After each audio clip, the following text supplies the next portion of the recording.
Tingin si Rodrigo Roa Duterte sa dayuhan na para bang wala siyang sariling bayan. Since when did the Philippines become a province of The Hague? As far as we are concerned, we're no longer members of the ICC.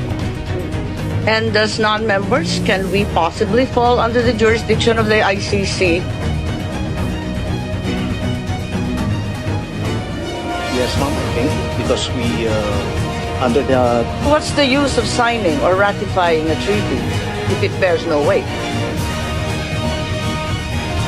Nagsalita po ang ating mahal na Secretary John Vic na ang nagplano po rito, o yung pagkaintindi namin, itong apat na pinangalanan ang siyang nagplano.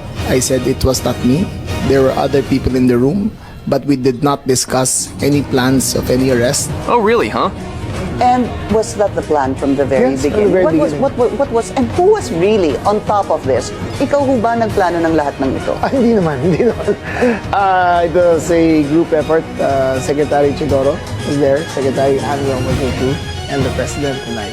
Sinabi ninyo na hindi kayo mag-isa na nagplano, kundi isang There was no grupo. planning, ma'am. Pero yun ang sabi eh.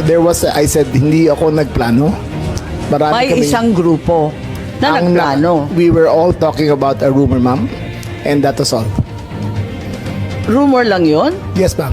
Group effort ang sabi mo eh. Pero para lamang sa kaprasong chismis, magtitipon-tipon pa yung mga sekretary ng gabinete. Nakakatuwa naman. Call it what you may, ma'am. Walang magawa. The only information we got was the words of the former president in Hong Kong. Sa Hong Kong, Sa Hong Kong, ma'am. na andyan na. Yes, ma'am. Siya pang nauna, hindi kayo. Yes, ma'am. Nakakatuwa, ano? Meron po tinatawag na red diffusion, blue diffusion. May kulay ba ito? Yung pinadala sa atin, anong kulay ng diffusion? Ito po ay wanted person diffusion. So, walang red notice. Hindi po siya red notice because the nature of the diffusion is... Eh bakit si Congressman Arnie Teves may red notice na, hindi pa natin nagagawa ng paraan? hindi ko po masagot. Ma'am, yung kay Arnie Terves, ho, Ang pagkaintindi namin, red notice din ang sinasabi. Eh ngayon, lumalabas na wala kailanman na lumabas na red notice mula sa Interpol, kundi diffusion lamang. baka dahil sa panahon, kasi mabilis po ang pagganap ng lahat, yung mga pangyayari. So, ibig sabihin, ang katotohanan, walang red notice. Mag-ingat po kayo, you're under oath, makokontempt po tayo. Was this warrant presented to PRRD at the time he was arrested? Pwede bang may sumagot? Si General Torre, mukhang kabisado niya. Siya yung nasa video eh.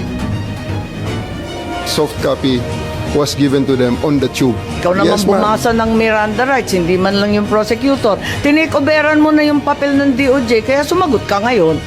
I-present po namin kay President Duterte na nasa Nabasa niya lahat, 250. 15 pages. Ang bilis-bilis lang lumabas eh. Hindi po niya nabasa yun. Hindi niya nabasa. Hindi niya. Pagpalagay natin hindi siya Vice President, she is an immediate member of the family. Ang immediate members of the family, 24 hours pwede bumisita sa amin, nakakulong kami. Eh ito hindi pa nakakulong. Anak ito. Bakit hindi niya pinapasok? Maliban doon, is this not a violation of RA 7438 that requires that you guarantee access to an attorney? Oh my God. Body who issued the warrant, sir. Nasa batas yan. On 2 counts, immediate family na, abagada pa niya. This is bigger than Duterte. This is about our dignity as Filipinos. Ang hustisyang ipinapataw ng dayuhan ay hindi hustisya. Ito ay pang-aalipin. Useless lahat ng hearing na ito kung hindi na po may babalik si Tatay Nico. O kaya, kung kaya niyo po siyang dalayin doon in less than 1 day sa loob po ng 13 na oras, dapat kaya niyo rin po siyang ibalik dito sa lalong madaling panahon.